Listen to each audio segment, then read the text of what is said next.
Fox Sports welcomes you to the following presentation of the National Football League.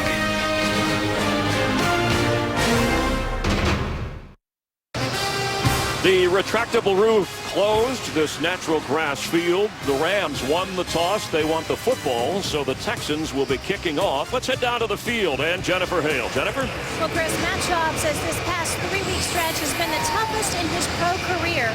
If you're wondering the mood of the locker room, I spoke with the other Chris Myers pregame, and he's passionate about the fact this team is fully behind Schaub. The veterans have been proving it all week, and Reed pulled Schaub aside earlier this week and told him, think back at what the Ravens and Flacco went through last season. Sometimes you have to suffer to reach your goals, but if you don't waver, you'll triumph. Chris?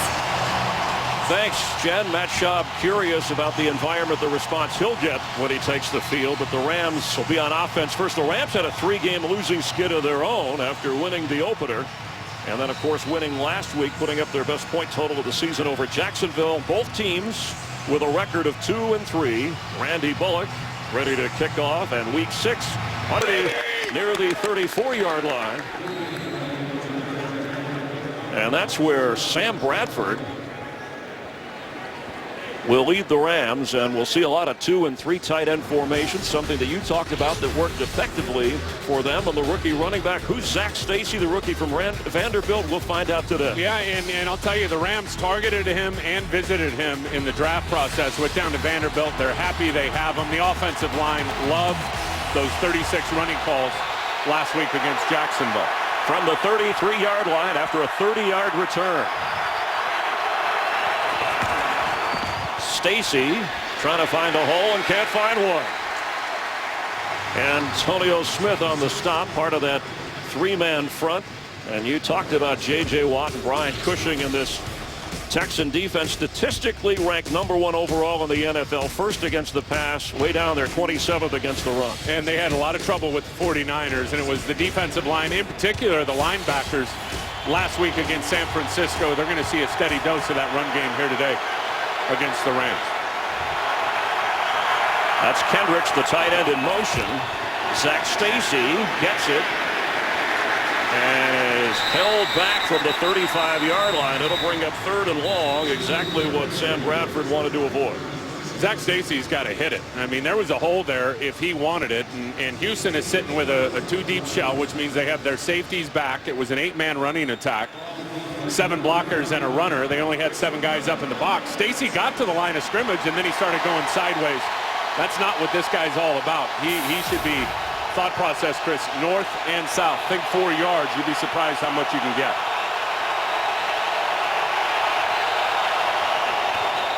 On 3rd and 8, here comes a yellow flag. Bill Levy, a referee, a retired San Jose policeman and firefighter, veteran official. Encroachment, number 99 defense, 5-yard penalty, 3rd down. J.J. Watt, the nose already bleeding. It was 2 weeks ago when the country saw that bloody nose against Seattle. He said, it makes me feel like a real football player, and it'll bleed every week. And gets it stitched up every Sunday. 6 new stitches into it today. It's already broke loose. 3rd and 3 from the 40 changes things for Bradford. Chris Gibbons, the speed guy, down at the bottom of your screen. Slips, throws, incomplete for Gibbons. J.J. Watt with the pressure on. It's 4th down.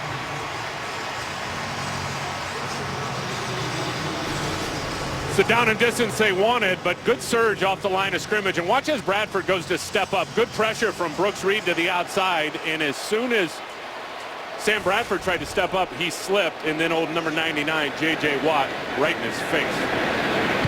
Shiloh Ko back to receive Johnny Hecker's punt. Fair catch waved for. Keyshawn Martin has been battling some injuries. Here comes Matt Schaub, back home in Houston after a disastrous weekend up in San Francisco. Yeah, not a huge reaction here with the boos. Look, if you're Matt Schaub, the only way to do it, especially here in Texas, Chris, get back on that horse, dig your spurs in, and make some plays. And I'm curious to see what their play calling looks like today. This is a good matchup for them on paper against this Rams defense.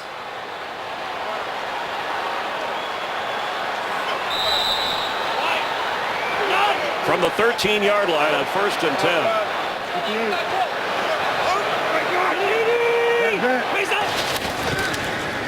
Arian Foster has room. Across the 31-yard line is Arian Foster before Trumaine Johnson ran him down. An 18-yard run. That's his longest run of the season. And there's the key block. Watch Chris Myers hook the nose tackle, Kendall Langford, right there. And you go back and you look at the Dallas game, the 49er game for these St. Louis Rams, and just hammered on the ground. The defensive tackles didn't show up. Nice block there by Chris Myers.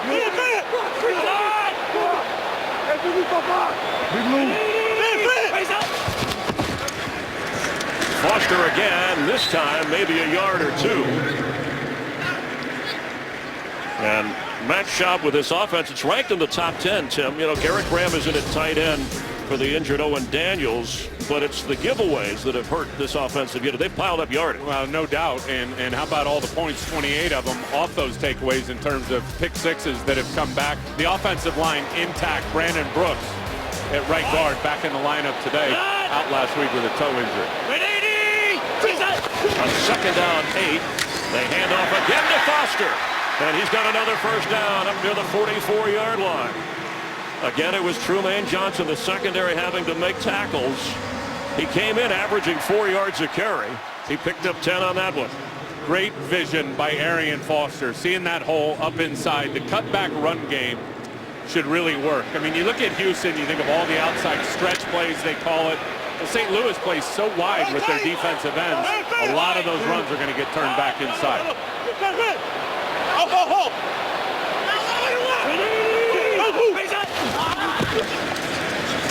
Foster and the Rams nailing for a loss. Eugene Sims coming in. Robert Quinn, when you look at the Ram front four, he has 5 sacks to lead that defense. And rookie linebacker Alec Ogletree has played well, leading the team in tackles, usually a place James Laurinaitis dominates. That's right. Ogletree has played well. Chris Long found his groove last week. Those defensive tackles are really the key. And then Jolon Dunbar back in action last week after a 4-game suspension. Looked a little rusty. He's a big part of this defense. And then here's the problem area. All the youth and all the health issues on the back end with the secondary. After a loss of 2, 2nd and 12. Schaub's pass attempt goes low and incomplete. He just wanted to get rid of it. It'll bring up 3rd down and 12. Matt Schaub comes in completing 64% of his passes, 8 touchdowns, the 9 interceptions, but again, those 9, and he's probably the most scrutinized quarterback around the league, although other guys, Eli Manning, having problems with interceptions and winning games. There's been a few guys that have had issues, and most quarterbacks, Chris, when you get to that 3rd and 12, have a lot of issues. That's been a big problem for them this year, trying to convert on the 3rd and long. Andre Johnson battling injuries starting today. Foster the back. From the pocket, Schaub having to move around. There's a flag down. Foster short of the 1st down.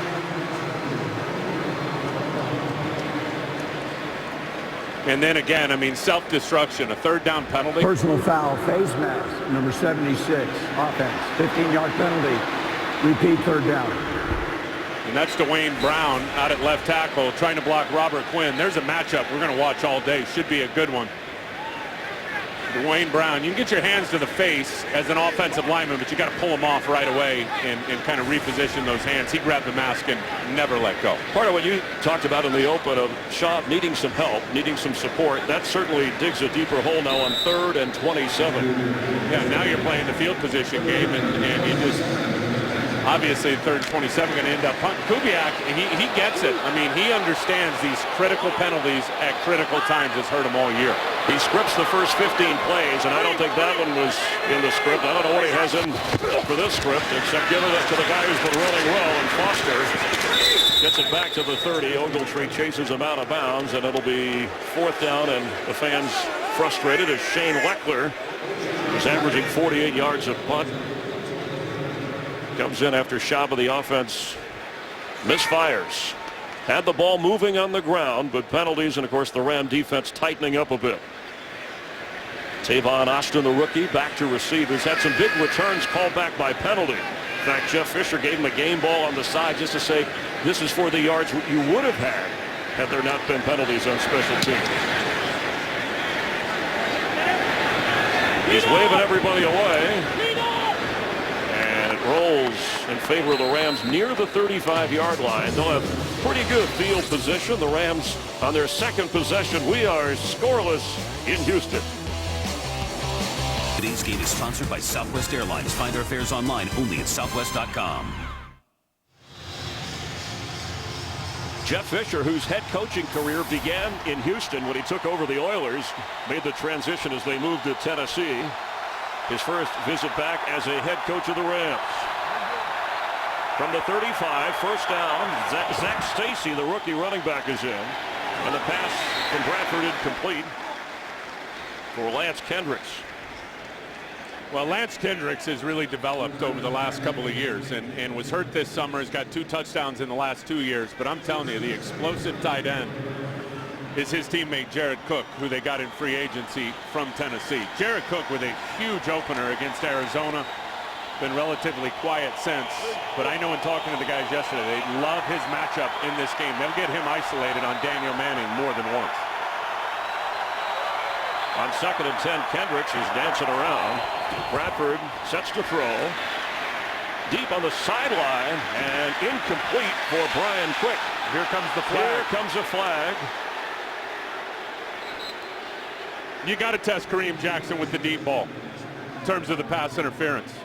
The opportunity to get it. And it looked like he just had a little contact just as Brian Quick was trying to burst to the football. Also a flag that was picked up back. Personal foul, roughing the passer, number 94 defense. That penalty is declined. Pass interference, number 25 defense. That penalty is accepted. First down.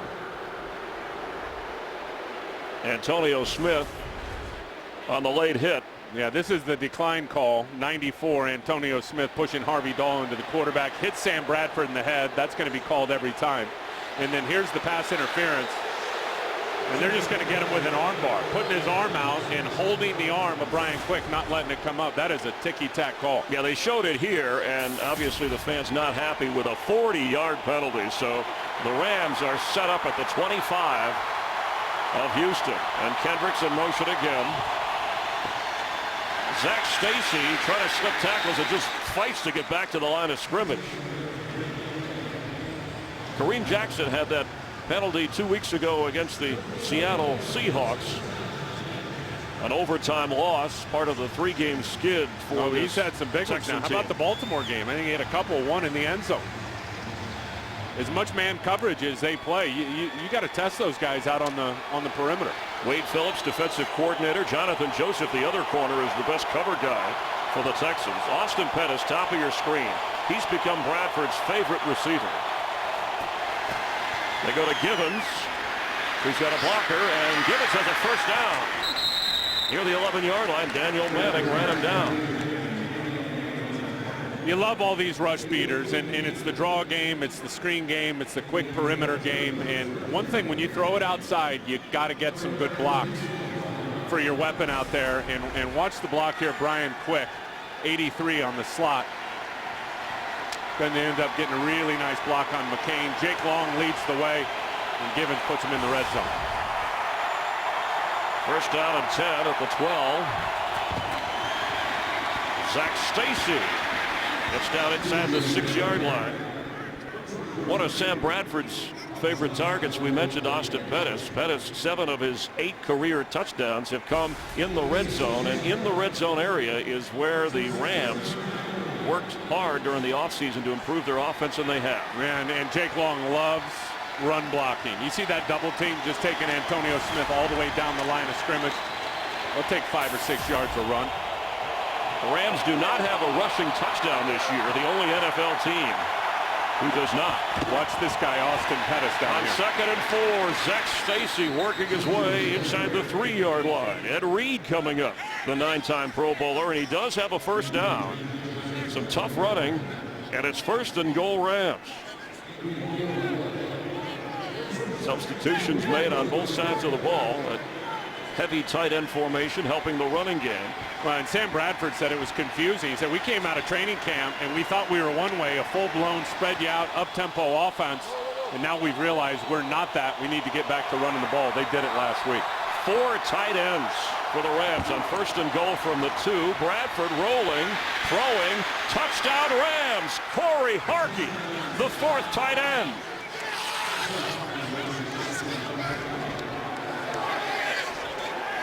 Harkey in his 2nd year from UCLA, in for his blocking most of the time, and the Texans caught off guard. A couple of nice runs, and now all of a sudden you got linebackers that are playing the run game. Joe Mays right here bit big time on the run. Harkey's going to leak out and be wide open. Look at Joe Mays go inside. Now he knows, uh-oh. And Sam Bradford made the layup. That's something that's really been bothering him. Those easy ones, those gimmies, if you will. Sam hasn't made a lot of those. He made that one look easy. For Harkey, his 1st career touchdown, the extra point for Greg Zuerlein, and the Rams on their 2nd possession with the aid of a 40-yard penalty reached the end zone as Sam Bradford tosses his 11th touchdown pass of the season. Today's game is sponsored by Bud Light, official beer sponsor of the NFL.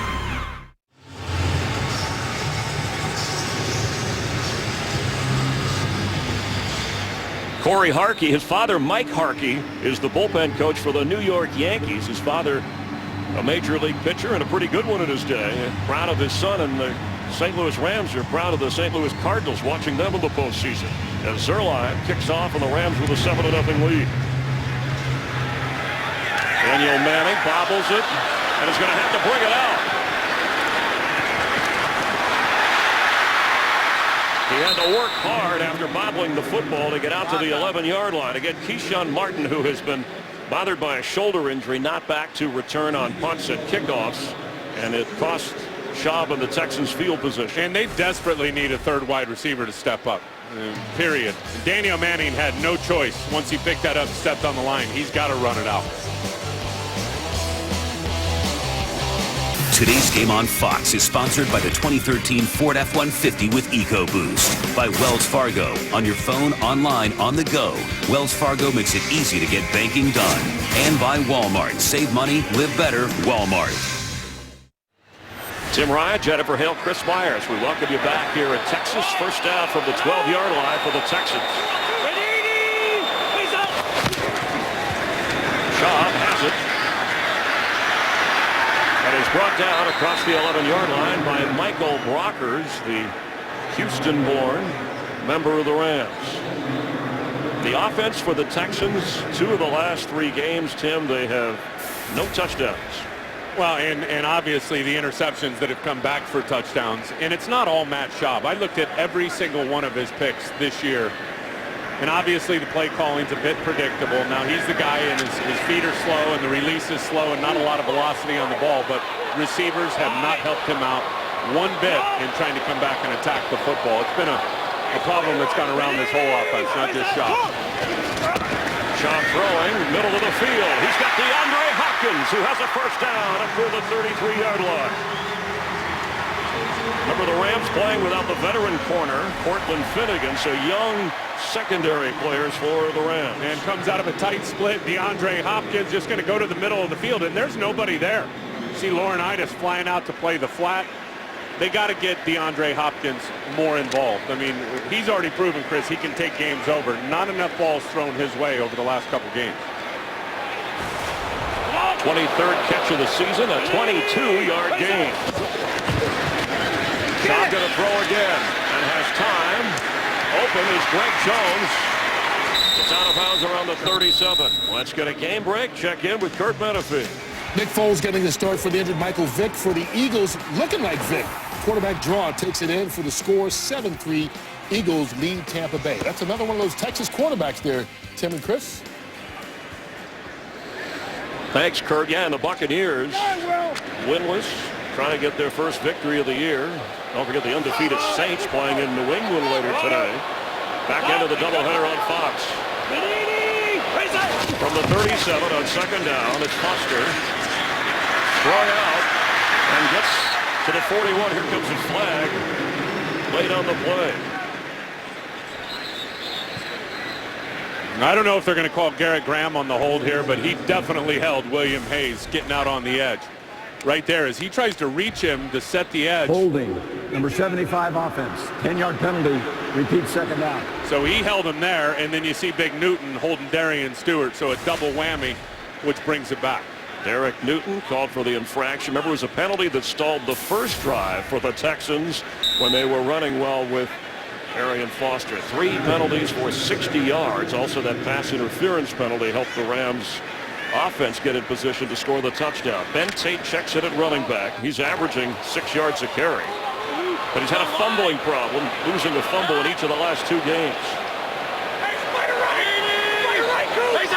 He splits out as a receiver.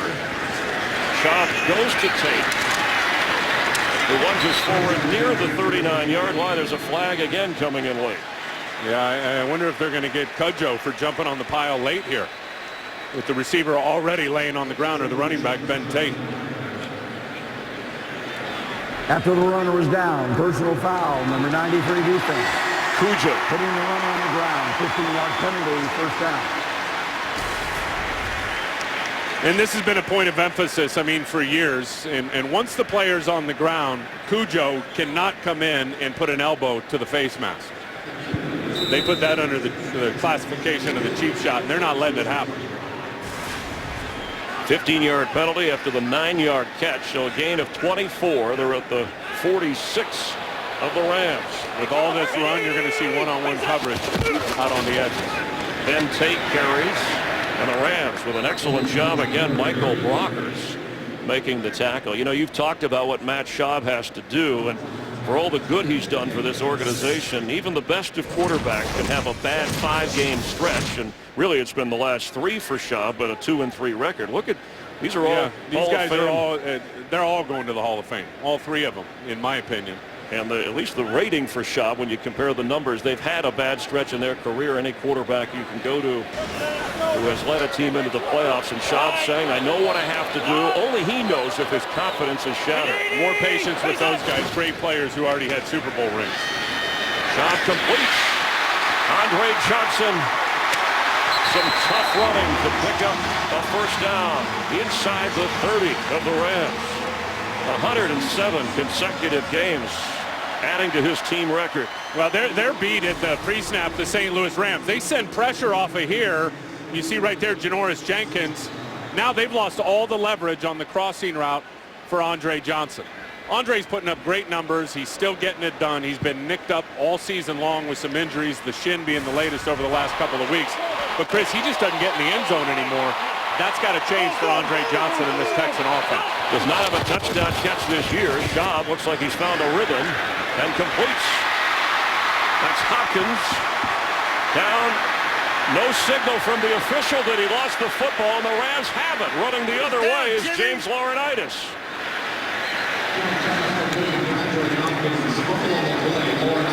The ruling on the field is catch, fumble, Ram recovery, and first down St. Louis. Boy, it sure looked like that ball came out. Tremaine Johnson, as Keyshawn Martin's going down. Watch Tremaine Johnson, 22, Hopkins, rip at it. DeAndre Hopkins. That's a fumble.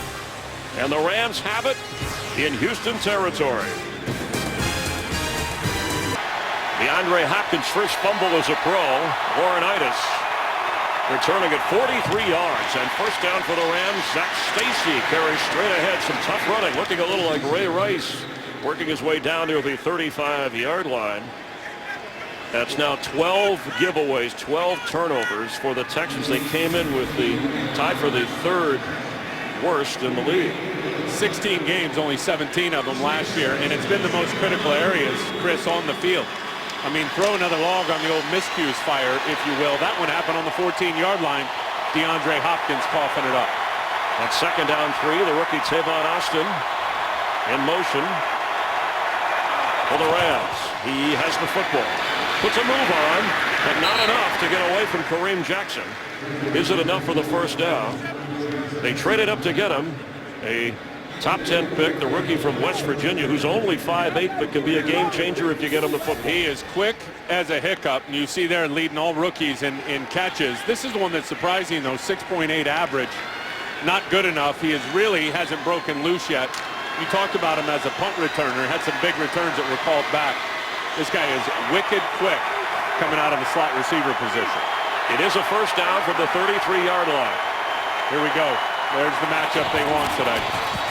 Zach Stacy carries, gets down near the 35th-round draft choice from Vanderbilt, who has become the starting running back for this Ram team, ahead of Darrell Richardson, who should see some action today, and Isaiah P., who was a second-round draft pick last year. So the Rams survived the Texans moving the football with a fumble recovery. The Bradford touchdown pass has St. Louis leading after one quarter in Houston by the score of 7-0. You're watching the NFL on Fox.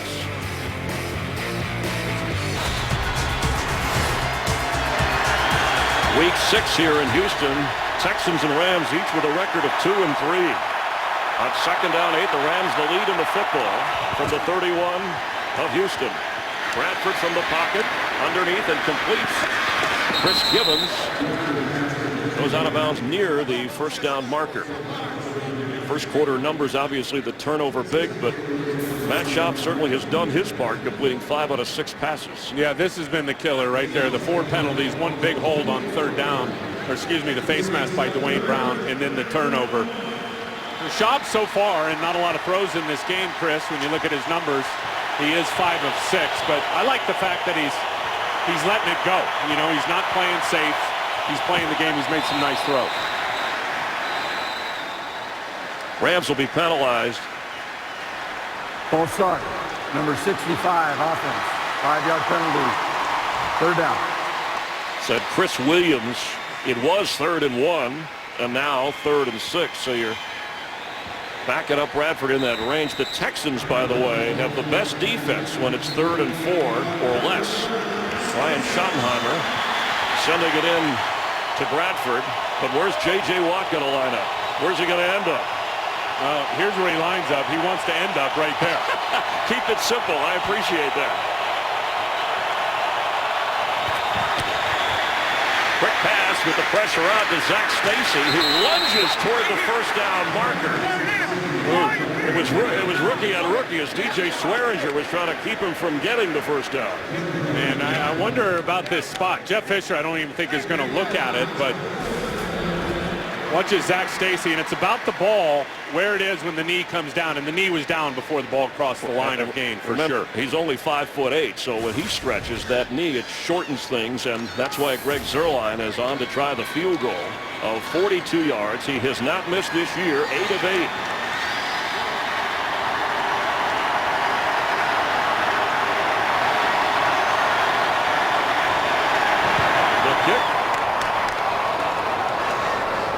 Tack on 3 more.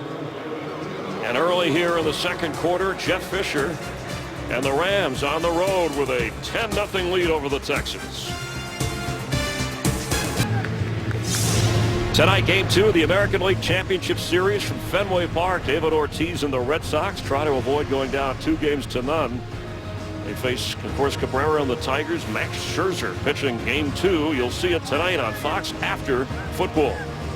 The fans were tense and anxious at Fenway Park last night. 2 1-0 games in the League Championship Series. And of course, Clay Buchholz will try to get the Red Sox even against 21-game winner Max Scherzer. Zuerlein with a 10-0 advantage for Daniel Manning, who had some big returns when he was in Chicago, but watches this sail through for a touchback. Texans will take over at the 20-yard line, trailing at home here 10-0. Today's game on Fox is sponsored by DirecTV. If you call yourself a sports fan, you gotta get DirecTV. By Bud Light, official beer sponsor of the NFL. And by KFC, the official sponsor of Couchgating. KFC plus football equals Couchgating. First down from the 20, Matt Schaub, 5 out of 6. He does not have injured tight end Owen Daniels. Has not attempted to throw the ball to his tight end Garrett Graham so far. The pitch to Foster. And Foster works his way across the 30 for a first down. A 12-yard run from Arian Foster. You run all of these edge plays. Watch the crack block. DeAndre Hopkins going to come flying into your screen right here on Alec Ogletree, I mean, he never disengages. That was absolutely the key block. Number 10 there, the rookie, blocking a linebacker. That's not supposed to happen. Foster said, we feel like we can run on anybody. And when you talk to him, he still carries a bit of an edge to him. Undrafted free agent, Pro Bowler, 1,000-yard rusher. Schaub airing it out and right on target to Hopkins. The rookie hangs on at the 45 for a first down. Boy, look at the huge cushion in terms of the zone. DeAndre Hopkins sees it, breaks his route off, just sits down in the zone. Love the fact that Matt Schaub and Gary Kubiak are dialing up number 10's number quite a bit here today early in this game. Hopkins goes to the bottom of your screen. Already 3 catches in the game. Foster cuts the other way. There's a lot of room for Arian Foster. He could not slip the tackle of Rodney McLeod or he'd be in the end zone by now. Boy, they just guess out on the edge. You're going to get this guy blocked, Ogletree, and then watch the other defender come flying from the outside up the field with his eyes closed. Darian Stewart, he never sees it.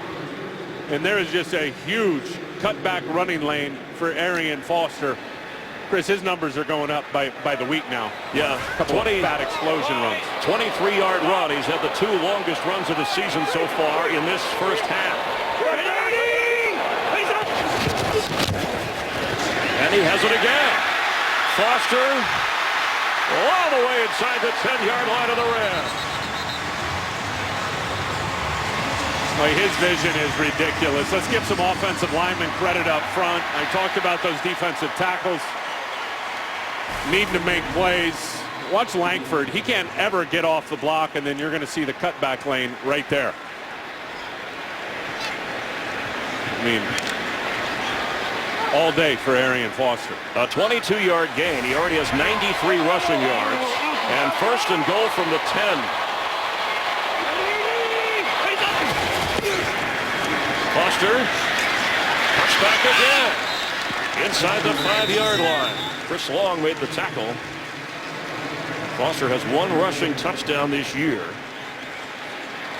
And watch how this is going to have an effect and a huge supplement for Matt Schaub in terms of all the play action stuff that is going to follow suit for the rest of this game because they've been able to run the ball so well here early. Look at that number for Foster, a guy who said first his goal was to prove himself right and everybody wrong, and now he wants to chase history in the NFL. 5,000 rushing yards in his career.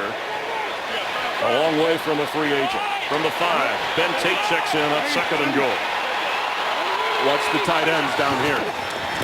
It is Ben Tate. Maybe a yard. It'll bring up third down. Eugene Sims in on the tackle.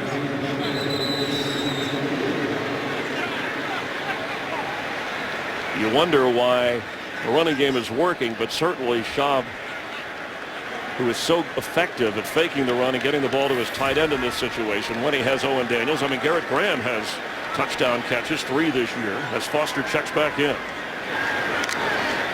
On 3rd and 4.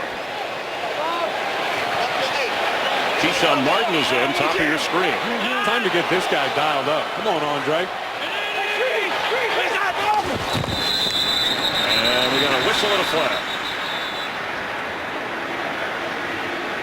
Another 3rd down penalty. Start. Number 75 offense, 5-yard penalty, 3rd down. And that's another one on Derek Newton, the right tackle. And it just makes things more difficult for Matt Schaub and the play call of Gary Kubiak of what to go with here. Now they're backed up at the 9-yard line on 3rd and goal.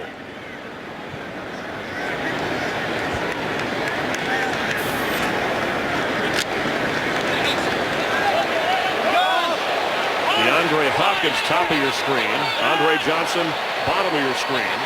In motion is Foster. On 3rd down.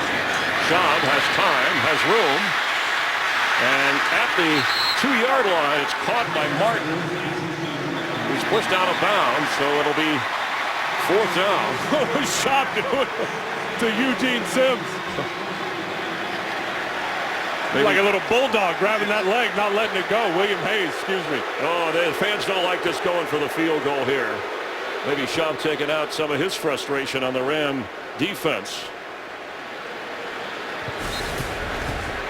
Schaub just gets hit, pushed down by Hayes. Hayes falls on him. Now he's going to stand up. Watch Matt Schaub grab his leg and hang on. and Hayes is like 280 pounds at 6'4" as the 20-yard field goal by Randy Bullock, and that's been an adventure. But he delivers here, so the Texans are on the board. And now meet your Fox Tuesday night starting lineup. Seth Green, Daz, yeah! Jake Johnson, New Girl. Ike Barinholtz, the male nurse on The Mindy Project. Yeah. Terry Crews, Brooklyn Nine-Nine. All new comedy starting Tuesday, 8 Eastern, 7 Central. And Arian Foster, 98 rushing yards on 10 carries. Understandable why he's reaching for the oxygen. I think Schaub might need something to calm his nerves after that last drive. The first time we've seen Matt Schaub really frustrated as he went after William Hayes. This is the healthiest Arian Foster has been. We all know he had the calf and the back injury through training camp, dealing with a bit of a chest and a thumb injury. His legs are healthy, Chris, and it shows. Benny Cunningham back to receive, and touchback. Ram offense takes over at the 20-yard line. The Texans are trailing, but fighting hard to rally against the Rams. This game is sponsored by the Samsung Galaxy Note 3 and Galaxy Gear. We welcome you back. Sam Bradford with the 1st and 10, and Darrell Richardson checks in at running back, the second-year back, replacing Zach Stacy. Bradford to throw for Chris Gibbons off his fingertips. It'll be 2nd down and 10. Rams came in averaging only 3 yards a carry on the ground and want to go deep when they have an opportunity. The ground game helps set that up. And you got to make this play if you're Chris Gibbons. It's out there in front of his fingertips. Certainly he could have stretched his arms out a little bit more, it looked like, and corralled that. That's something that's been missing from this offense. I like the fact in this game they've already taken 2 deep shots, missed an opportunity there, and then the first one they forced a pass interference on Kareem Jackson out on the sideline. Looks like we're going to have to get the Rams are going to have to use a timeout. There was some confusion here on getting enough guys into the huddle, or at least the right players into the huddle. Jeff Fisher trying to calm his team.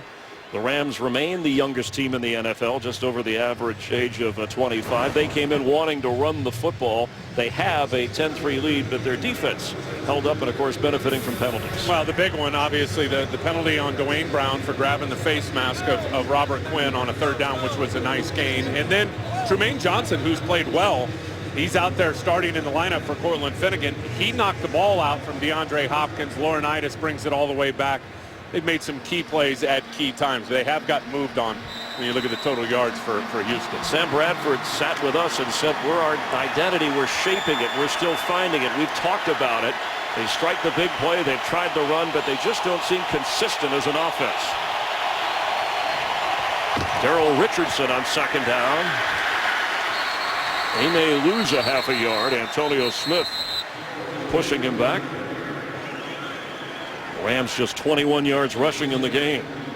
Yeah, they got to stick with some run game, though, especially being up here in this game. You look at their 2 games against Dallas and against San Francisco, and Sam Bradford told us point blank. He said, we got one-dimensional in that game, and he goes, it was almost hopeless. Like, we knew it was almost hopeless, so did the opponent. They got to have balance running the ball.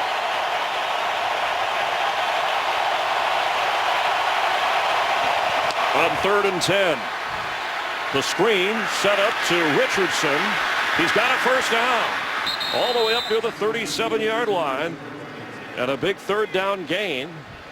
Sam Bradford to Richardson, a pickup of 18 yards. And a good game plan being called here from Brian Schottenheimer, the offensive coordinator. And all these perimeter screens, running back screens, getting the ball out quick, forcing all these defensive linemen to rush and then turn and run to the ball. Brian Cushing has this one played well. About a half a step short as he had to run around Scott Wells and could not catch up to Richardson. Spotted at the 38 on 1st down. Richardson It's up across the 43-yard line. Let's check in with Joel Klatt for a game break. Joel? All right, thank you, Chris. And we go to Buffalo, Cincinnati. Andy Dalton shovels it to Giovanni Bernard. Nifty moves and finds the end zone for the 20-yard TD catch. And Cincinnati up 17-7, Chris. The Bengals, many figure a playoff team. The Texans, of course, coming into the season figured as much, trying to end a 3-game losing skid. There's the way things look in the AFC North for Cincinnati. And we have a flag here on 2nd and 6. Encroachment, number 97 defense, 5-yard penalty, 2nd down. Terrell McClain called for the penalty, so it'll make it easier for Jeff Fisher and his offense. There is no excuse for that as a defensive lineman in your home building to be encroaching and jumping off sides. Now it's 2nd down 1. It's a playful down for Bradford. He's got Brian Quick down at the bottom of your screen. The big angular receiver, Pettis up at the top. Zach Stacy back in at running back. He gets the football, and he gets the first down to the 45 before Ed Reed in Texan territory brings him down. Boy, a shifty little move for Zach Stacy up inside on Joe Mays. Joe Mays, 53. Watch him get downhill to fill this hole. And watch Zach Stacy see it, and whoop, right there, slips right by him, right up the gut. That's the one thing that really stood out in watching Zach Stacy on tape. That was a good cut. He is low to the ground, 220 pounds, runs hard between the tackles. His 2nd NFL start today. Last week he ran for 78 yards in his first ever start. Bradford on the run. Chasing him from behind was Whitney Merciless. Yeah, they're getting here comes the flag. It's going on Brian Cushing. I'm pretty sure Sam Bradford had already started his slide feet first. Chris, once you do that, if the defender hasn't already laid out to make the tackle, he cannot hit the guy. Already 6 penalties for the Texans. After the runner was down, personal foul, late hit, number 56. Defense, 15-yard penalty, 1st down. And again, as the rule reads, once he starts his slide right there, it's hard to see Cushing, but as he comes in, he had clearly had not started the tackling process. It just goes down and hits Sam Bradford. That's off limits. 3-year defensive captain who leads the team in tackles. He's upset about that mistake. 95 yards in penalties already against this Texan team. And now from the 26, a fresh set of downs for the Rams. 3 tight ends in.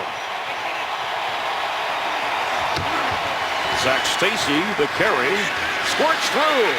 That has a first down for the Rams. Still going inside the 8-yard line. What do you tackle if you're Darryl Sharpton? Because it's knee pads and shoulder pads coming at you with Zach Stacy with that low profile. And he's going to come right into your screen there. Watch Sharpton. I mean, you just can't grab him. Good block there by Jake Long, but love Zach Stacy's tough running on the inside, right at those inside linebackers. An 18-yard run. He catches a break. Darrell Richardson in on 1st and goal from the 8. Watch out for Pettis here coming in motion. They love him in this spot of the field. Richardson runs into a wall. And the Texans' red zone defense has not been very good. It's been awful. I mean, there's 32 teams in pro football. They came in here ranked 30th in keeping people out of the end zone in terms of scoring TDs. 73%. Far too many. Sam Bradford 6 out of 9. He has the touchdown pass. Zach Stacy comes back in on 2nd and goal from the 7-yard line. Stacy looking for his first professional touchdown.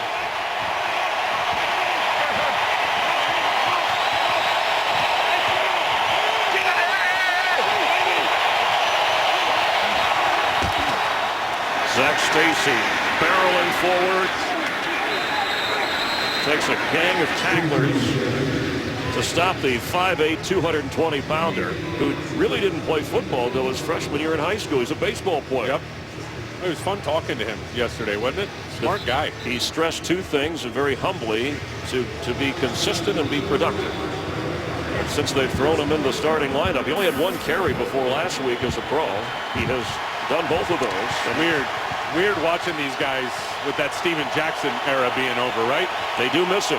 On third and goal from the 2. So great for so long.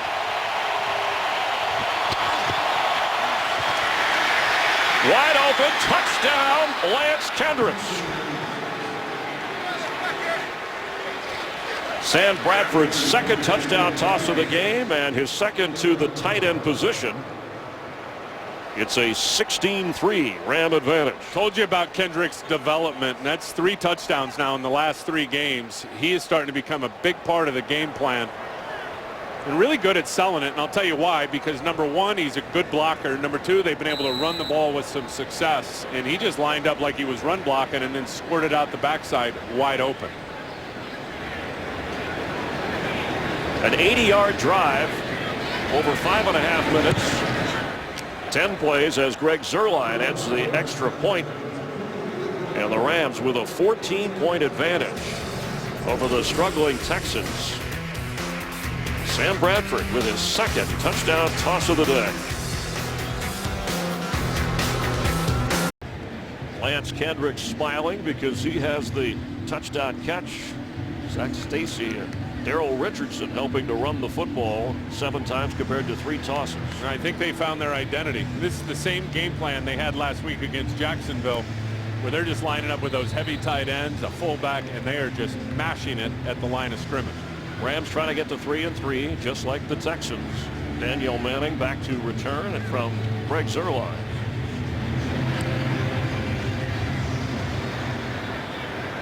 Touchback once again, 20-yard line.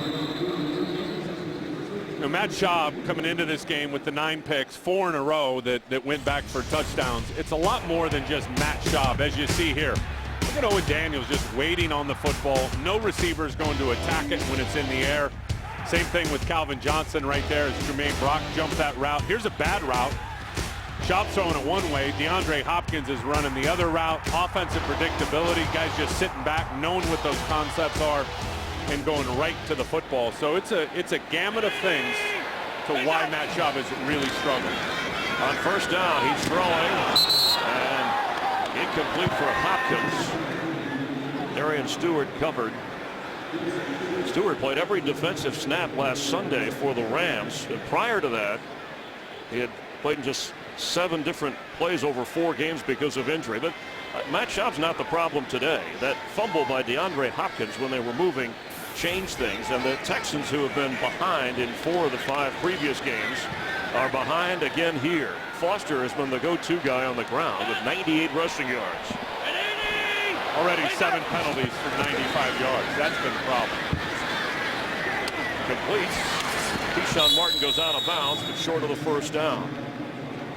When I asked Gary Kubiak about the tough decision, do you go with TJH, do you stick with Schaub, and he felt there was nothing physical or mechanical about what Schaub had been doing, but the decision making.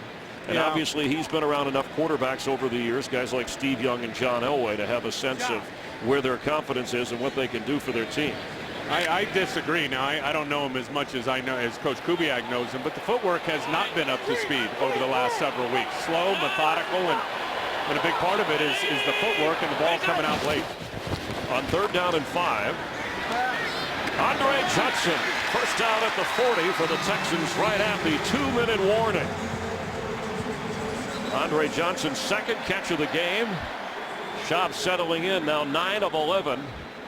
And will have to rally his team before the half as the Texans trail by 14. Along with Tim Ryan, Chris Myers, Jennifer Hale down on the field. Glad you're watching the NFL on Fox from Houston, where the Texans are trailing 17-3, but have a first down at the 40. And all 3 timeouts. Schaub under pressure to Arian Foster. Janoris Jenkins left at the 50. And there goes Foster. There goes Foster inside the 20.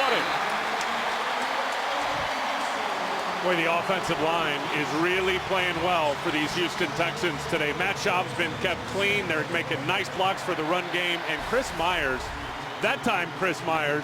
watch him get out and lead the way on this screen and chop down that guy right there, Alec Ogletree. You got to get one guy blocked. There it is, the guy who's got the running back in man coverage.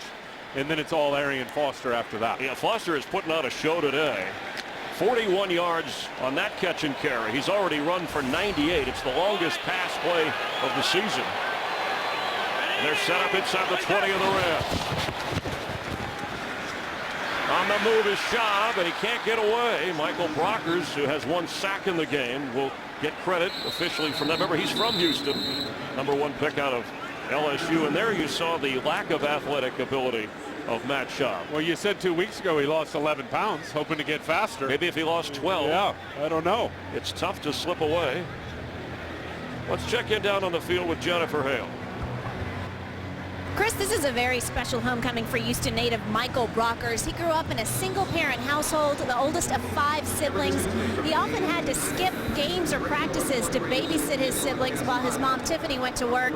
She's here today. It makes it very special for him to get to come home, perform in front of this home crowd, and do it with his mom present. All right, Jen, and he's having a good game so far. In fact, I was surprised, Tim, the Rams, since 2010, the Rams as a team have more sacks of the quarterback than any other team in the NFL during that time. Yeah, and usually, I mean, there were so many years, they averaged 3 wins a season. Usually the sack numbers are a big determining factor in wins and losses, not for the Rams. On 2nd and 13, Schaub has yet to throw to the tight end. He's got him. Underneath, that's Arian Foster. Garrett Graham looked like he was open for a moment, and now it's going to be 3rd down. I think Matt Schaub, leery of throwing those routes when defenders are sitting back in coverage, just waiting to drive on the football. I mean, unless he unloaded that right when he got it to Garrett Graham, it was a good decision really not to throw it to him, because the defender would have probably come up, at least got a hand on it. On 3rd down and 8, Graham splits out wide to the top of your screen with DeAndre Hopkins. Now he's coming this way. Schaub. End zone incomplete. DeAndre Hopkins was covered by Stewart. You could see Arian Foster waving to Schaub. He was wide open on the right side of the field. Schaub's done a nice job, though, stepping up in the pocket today and eluding some of that outside pressure. See if Darian Stewart gets his hand. He did. He grabbed the jersey right there, just a little bit of DeAndre Hopkins, and they get no call. Could have been the flag, because certainly the flag has been thrown on the Texans enough in this game. 7 times for 95 yards. Bullock, who's 1 for 1 today, will try a 35-yard field goal. And he is on target. It's now a 17-6 game as we near the half. Let's check in with Kurt Menefee, see what he has in store for us. Coming up on the Visa Halftime Report, we'll get you all caught up on all the early game action, including the Kansas City Chiefs trying to stay perfect this season, while the Steelers are looking for their first win of the year against the surprising Jets. That and more on the Visa Halftime. Thanks, Kurt. A lot to look forward to. Penalties, fumbles have hurt the Texans. The Rams have taken advantage. And Jeff Fisher told us an interesting story after the Rams lost on Thursday night. I love this one. And they were blown out by the 49ers in the second half. They had a meeting. Guys had their heads down. He came in, he talked. He said he thought they were going to get chewed out. He stepped out of the room, left him there for a moment, came back and was wearing his training camp clothes. And he said, you know what? It's a 12-game season Camp's now. over. The league is starting. Guys have had a good camp. Right. We just got a memo. They've shortened the season to 12 games. Let's go win our opener and against Jacksonville. Get outside, have some fun, run around. That's what you do with a young team. Jeff Fisher has that team responding. They did last week. People said, oh, it's just Jacksonville. Well, they're on the road in Houston, and they're leading by 11.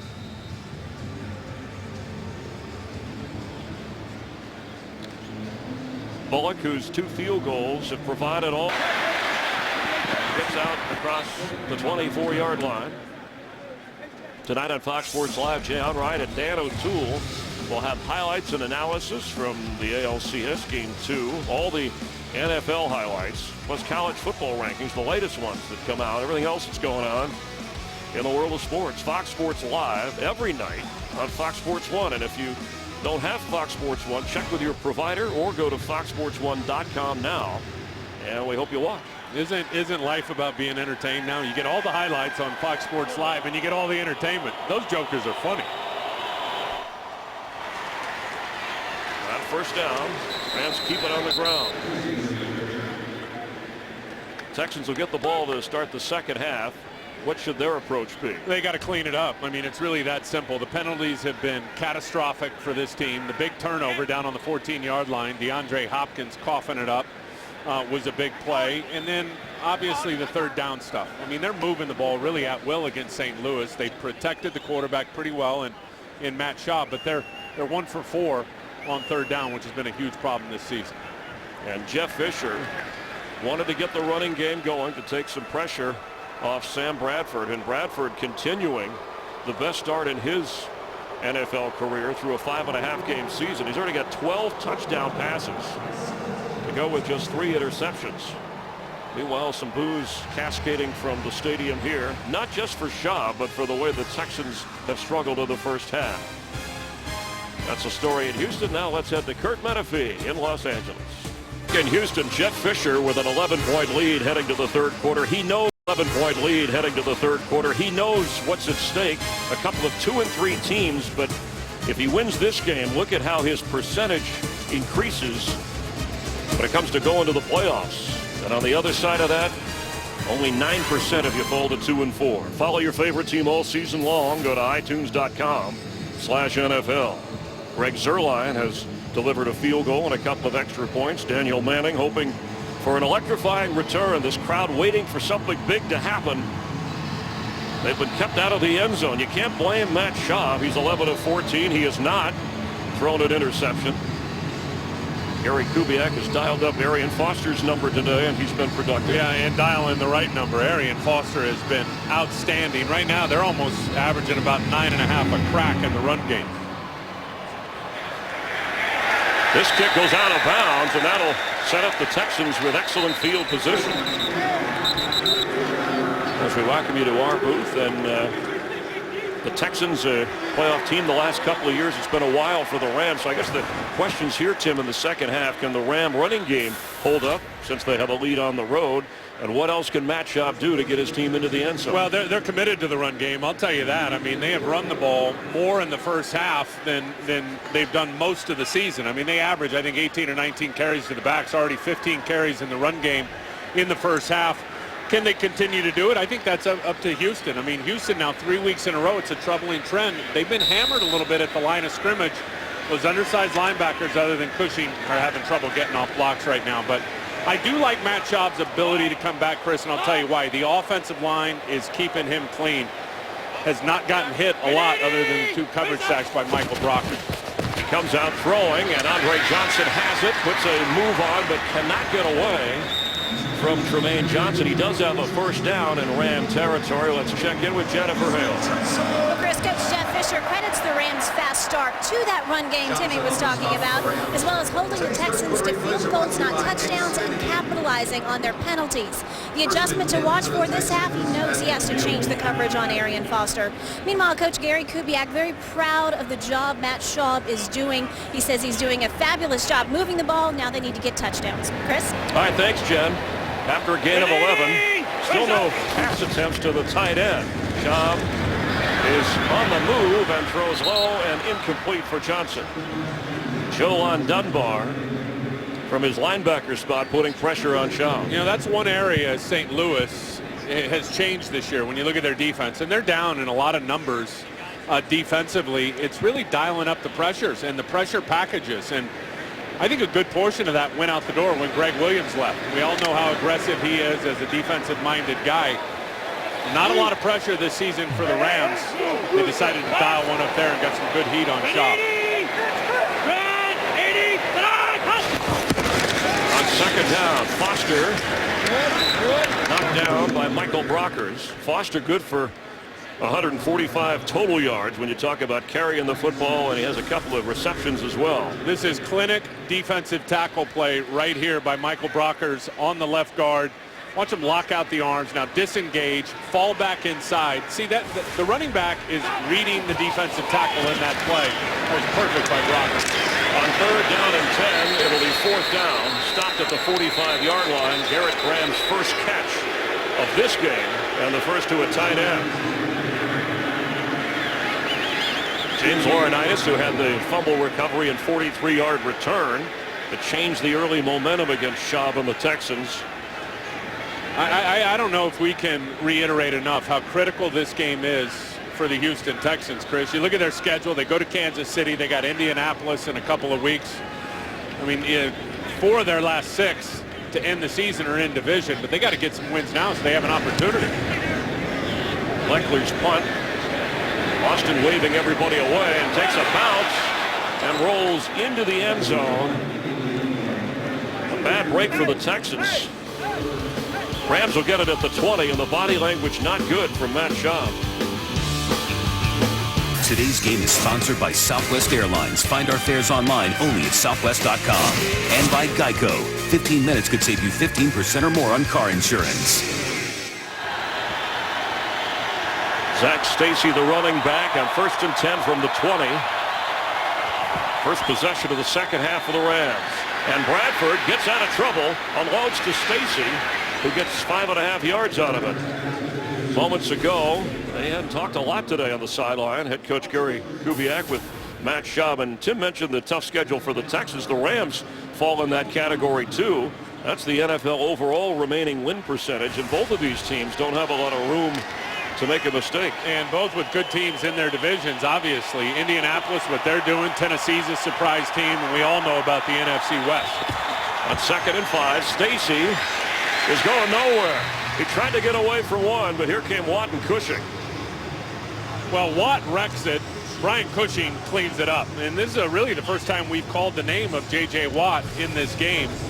And he's lined up here at left. He's going to slam across the face of Joe Barksdale. He's going to force this running game to reroute. Gets a hit right there on Zach Stacy, and then there's Cushing and Danielle Manning to clean it up. Texans defense only has 3 takeaways all season long on 3rd and 6.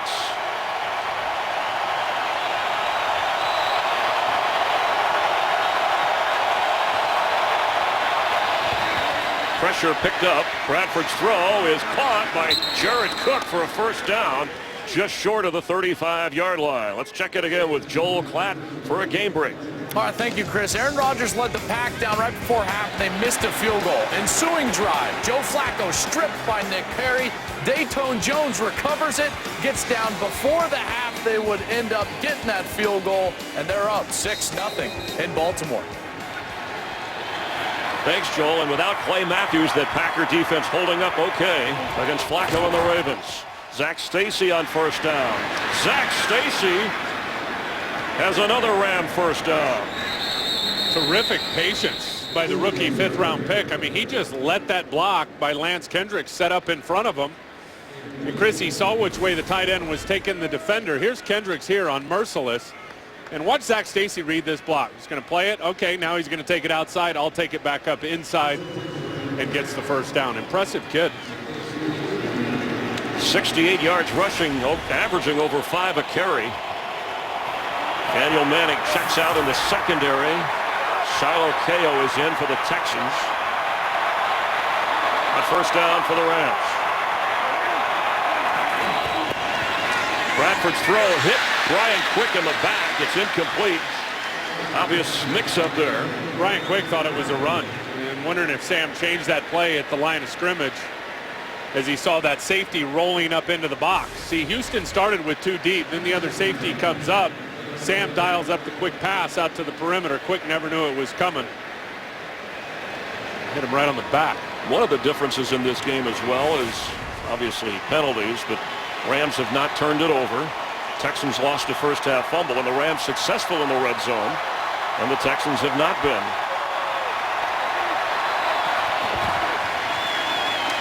Bradford with time in the pocket, and open is Pettis. He gets to the 40 for a Ram first down. They have done a nice job of keeping Sam Bradford clean in this football game. You know, you look at Houston coming in and 14 sacks, but 1 sack every 9 pass attempts on quarterbacks. 14 attempts today, no sacks on Sam Bradford. And I think part of that tight end game, helping to stay in and protect, has been a nice asset for the Rams. Yeah, that was Pettis' first catch of the game. Bradford has sprayed the ball around 8 different receivers so far. On first down, Zach Stacy gets knocked back and will lose a couple of yards. Brian Cushing and firing in there. But this is the kind of game the Rams can play when they have an 11-point lead. And the kind of game they can play and when they believe in their run game. Jeff Fisher told us yesterday, oh, Jake Long liked it last week. We dialed up 36 runs. I don't care who the offensive linemen, they all love run blocking more than pass protecting. Lance Kendrick said, I thought I was playing in the Big Ten last week, the way we were blocking. And the tight end formation, the multiple 68% of the time they had multiple tight ends. On 2nd and 11, Bradford to throw. Pressure coming, but the pass on target. That's the tight end Cook. Bradford got nailed, but hung in there to deliver. You know why he was the Heisman Trophy winner? You know why he was the #1 overall pick in the draft? Because he has got wicked good skill sets in this rapid-fire release. Brooks Reed is bearing down on him, and look at how fast that ball is cocked and comes out with accuracy. I mean, those are skill sets you're born with, and Sam Bradford's got them, and that's why he was selected so high. This is a nice start to his 4th season. And Jared Cook, after 141 yards in game 1 and 2 touchdowns, hadn't done much. That's a 34-yard catch and carry. Houston's got to bow their neck down here now. They've been bad in the red zone. On 1st and goal, it's Stacy. He gets inside the 5-yard line. Sam Bradford sat with us when discussing the identity of this offense and said, you know, he loves the up-tempo, hurry-up kind of thing he played in college, but to control the ball and control the clock is what they were aiming for. Yeah, and I think on top of that, when you start talking about the up-tempo and all that stuff, and I think Schottenheimer knows it as well, the offensive coordinators, they're good today, but their defense really hasn't been good enough to go out there and run a no-huddle. Got to have a great defense to do that consistently. Zach Stacy, the back, from the 4. Brian Quick, touchdown Rams. Sam Bradford, 3 touchdown passes today. And frustration for Wade Phillips and the Texan defense. Well, Jeff Fisher told us yesterday, oh, Quickie's coming on, as he liked to call him, Brian Quick. It's that big body, Chris. I mean, he's 6'3". You got 5-yard cushion. He's going to run the slant right to the inside. Pinpoint accuracy right at the top of the numbers by Sam Bradford. Already 13 touchdown passes for Sam Bradford. Here in the 6th game of the season, only 3 interceptions. First time he got one to a wide receiver today. And the Rams with a 24-6 lead. That's how it feels on the other sideline when you're behind at home. Backup quarterback Kellen Clemens complimenting the work of the guy in front of him, Sam Bradford. Already 13 touchdown tosses in 3 in one game, equaling his career high. Yeah, and think about this number for Sam Bradford. If he plays well and a quarterback rating over 100, I don't know what it is now, but I bet it is. They're 7-1-1, the St. Louis Rams. He is over 100. Keyshawn Martin for his first return today. And the ball is knocked out and the Rams have it. Darian Bates.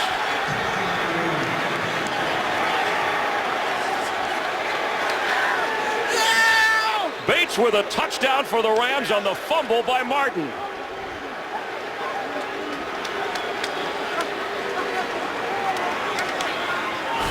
I think Rodney McLeod is the guy that knocks it out, number 23, as he goes flying in there and just rips at the football and right into the hands of the other defender, Darren Bates, and he just walks into the end zone. What a sellout play by Rodney McLeod. Bates, the rookie from Auburn, and the special teams of the Rams had been under fire for penalties and problems, but I don't even think you bring that out if you're Keyshawn Martin deep in your own end zone. That was his first return of the day. And the Rams have this under control. Zerline with the extra point, and it's 31-6. That's obviously for the rookie Darren Bates, his first career touchdown. He was alert enough to grab it out of the air after McLeod knocked it loose. Today's game is sponsored by Ford. Only Ford gives you EcoBoost fuel economy and a whole lot more.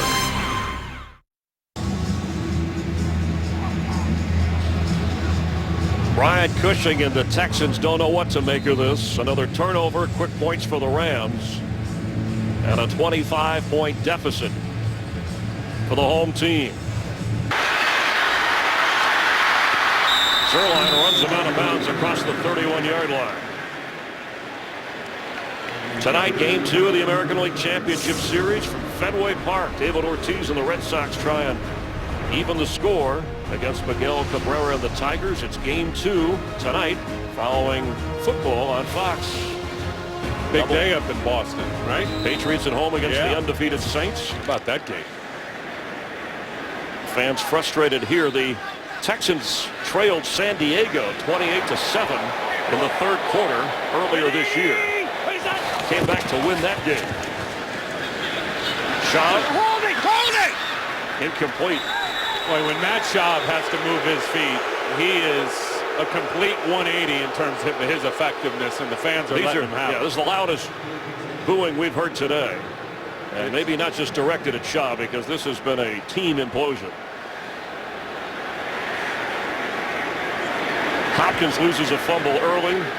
Keyshawn Martin loses a fumble moments ago. And here's your hope. Week 1 down so far down against the San Diego Chargers, and on the arm of Matt Schaub, he brought him back and they won that game. What you're hoping for.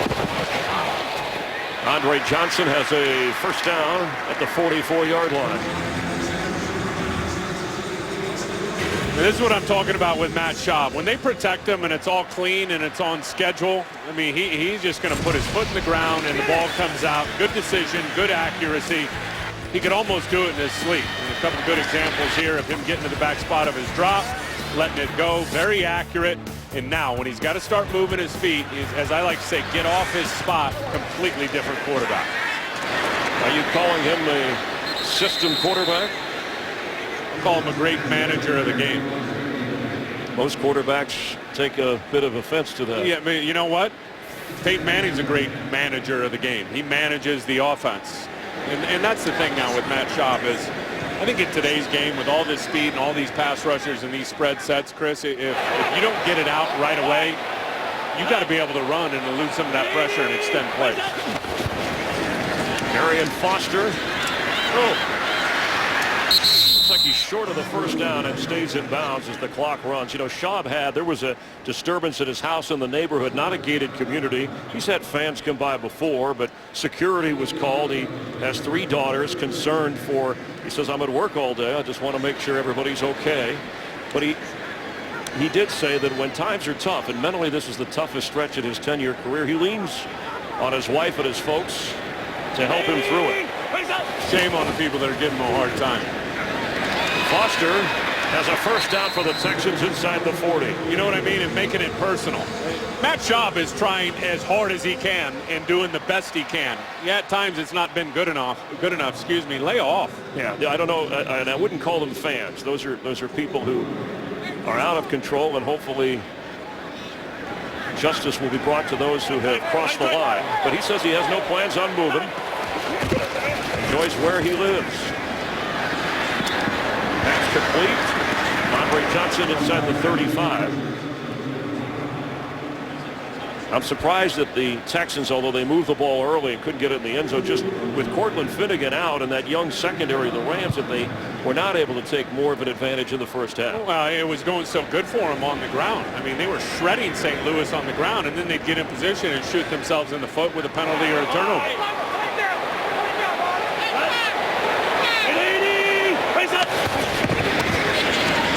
Foster waiting, and first down inside the 30. James Laurinaitis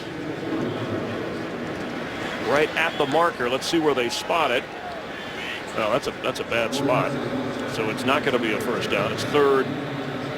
We'll call it a yard.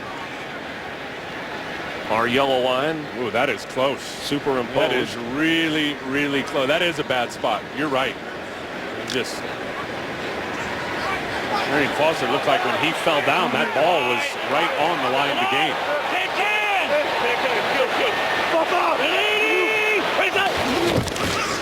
Foster, first down.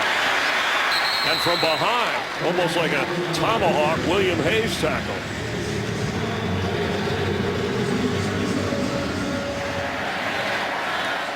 Foster 127 yards rushing.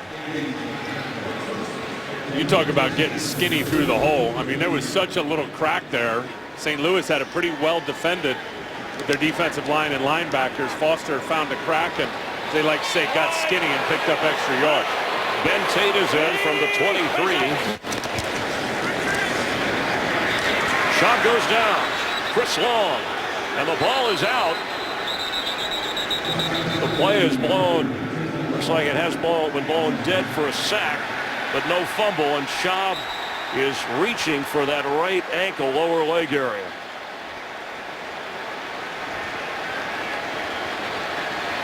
It just looked like the way Chris Long came down on him. It didn't look right. Matt Schaub now didn't want to unload that ball. He thought that Ogletree or Laurinaitis was going to pick it off, held on to it, and ended up, looks like, getting hurt. Schaub out with the injury on 2nd and 16. T.J. Yates comes in at quarterback.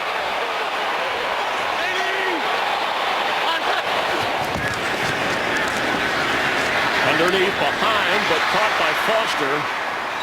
Knocked out at the 25-yard line. And unless Matt Schaub is the rubber band man, I'll be surprised if he gets back in this game as Chris Long falls on his right ankle, and it is nasty, Chris. As you watch the right ankle here, you're going to see Chris Long fall on it there, and it bends. But watch as you continue on, and look at that ankle and what position it's in right there. That's nasty.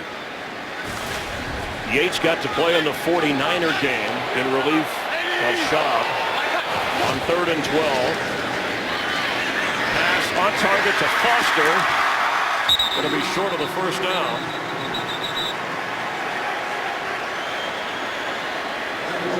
Schaub being checked on by the medical staff. I think Gary Kubiak's going for it here. On 4th down. Yeah.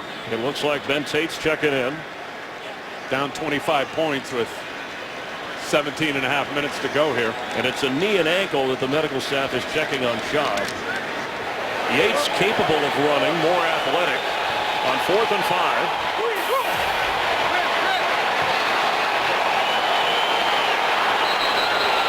And we're going to have a timeout. Texans, that is the timeout, first. Houston. They're first. 2 remaining for Gary Kubiak, who hesitated this week whether to start Schaub. Yates would have been the guy he was going to go to. Now injury as Yates in the game as the Rams have the lead in Houston. On 4th down and 5. T.J. Yates throws, and there's a flag, incomplete. I think they're going to get Chris Long offsides. Ogletree tipped the ball. Yeah. I think Chris Long rolled right off the ball pre-snap. Offside, number 91 defense. 5-yard penalty results in a first down. Long had his first sack of the game, second of the season moments ago, knocking Schaub out of the game. Boy, that is just a killer. Just a fraction early. A 4th down offside gives him a first down on the 11 or 12-yard line or 13-yard line. Big error. So now from the 13-yard line, the Texans with new life, trailing by 25.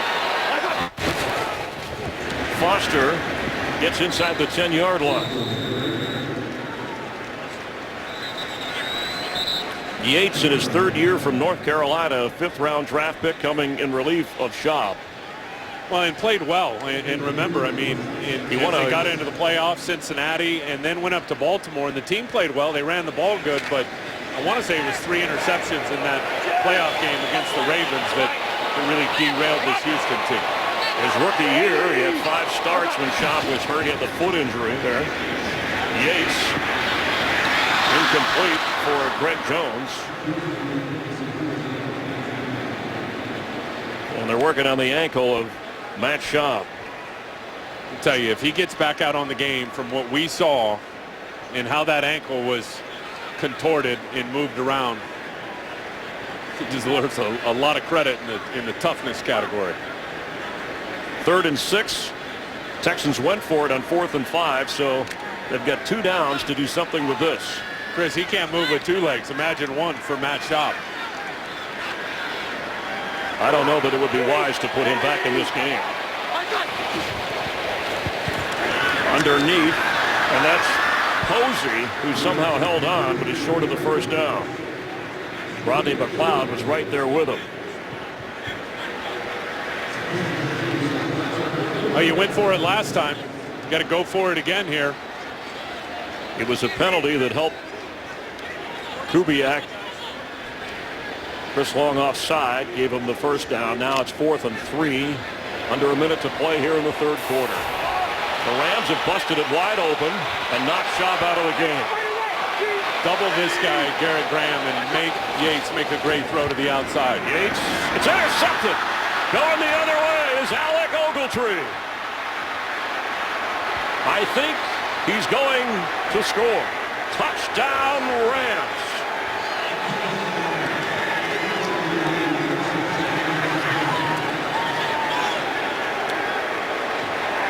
$98 yards for the rookie linebacker from Georgia. Well, they doubled him, and that right there is a predictable tendency down in the red zone for this offense, whether it be Matt Schaub or TJ Yates, throwing to the tight end on what they call a yogi route, the tight end being a wide position, just running a choice out route, and they doubled him, and watch Alex Ogletree jump right in front of the route and take this thing back 99 yards. 98 yards. 99 is the Ram record held by Johnny Johnson when he did it against the Packers back in 1980. But the rookie making his mark and giving the Rams a 38-6 advantage.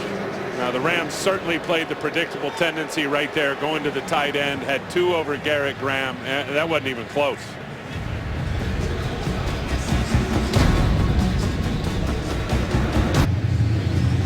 Well, fans were upset with Matt Schaub, who had thrown a pick 6 in 4 consecutive games, an NFL record. He's injured. The guy who comes in for him, TJ Yates, throws an interception return, 98 yards for a touchdown. And the Rams are all over this. I mean, Yates never takes his eyes off the tight end. This is a tendency and a behavior that Houston is stuck with for a long time, certainly this year. And Alec Ogletree, the rookie right there, was all over it. And they laid the bait down, and TJ Yates took it. First career touchdown for Ogletree. Zerline kicking off. Keyshawn Martin bringing it out again. Stopped short of the 20-yard line. Well, it's bigger than just a Matt Schaub injury and maybe going to 2-4 for the Texans. I mean, this was a team Super Bowl talk prior to the year after winning playoff games, the division the last couple of years. This changes things dramatically. Well, they're not very good. I mean, that's obvious. They've been able to run the ball today. But Gary Kubiak, Chris, has got to be a better play caller and be a step ahead. I mean, how about, and I got a lot of respect for Coach Kubiak, but how about you get down here? I knew they were going with the ball. How about calling a different play where the tight end's not the primary receiver? One of 7 head coaches who calls his plays offensively currently in the NFL. There's a flag down. In the first half, it was penalties hurting the Texans. Before the flag for 12 players on defense, timeout St. Louis, their first 30-second timeout. Both the Rams and the Texans will have 2 timeouts remaining.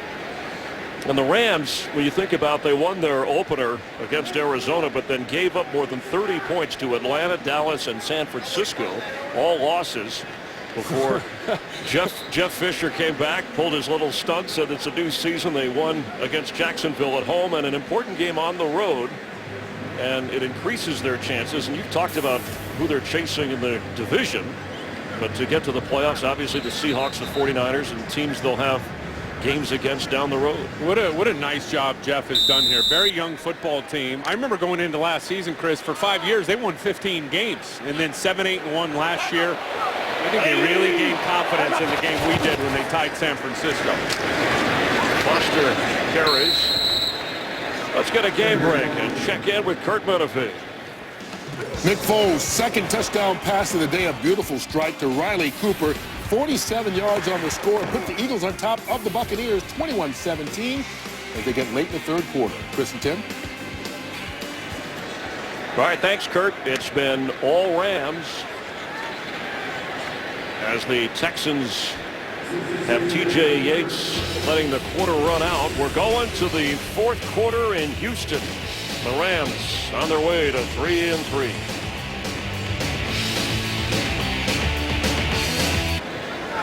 Texans with the football on 2nd down 6. They can only look on as the Rams have taken control. TJ Yates from the pocket hits Andre Johnson for a first down at the 38-yard line.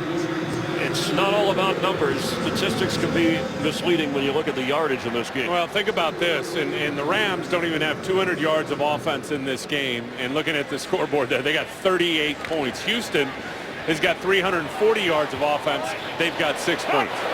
Not about the statistical numbers always. Arian Foster has done his part. Foster with 135 yards rushing. Over 50 yards in receptions. This Texan team, you can understand why they're testy. They have too much talent to be losing 4 straight games. And they haven't lost 4 straight since 2010. Schaub. Well, I'll be surprised if he gets back in this game. Down as far as they're down, 32 points. The way that ankle looked when he rolled it up. I'm sure he'd like to get back in, but that's Kubiak's call, and Yates' throw is called in by Garrett Graham. There's a flag down back inside the 30. Personal foul, roughing the passer, number 93 defense to the head of the quarterback. 15 yards from the end of the run, first down. Jermel Cujo called for the penalty. And that's 2 errors by Cujo today. He had the one where he hit the receiver on the ground. And then that one, I mean, it's late as Yates is on his way down, but it looked like he put the top of his helmet right on the chin of TJ Yates.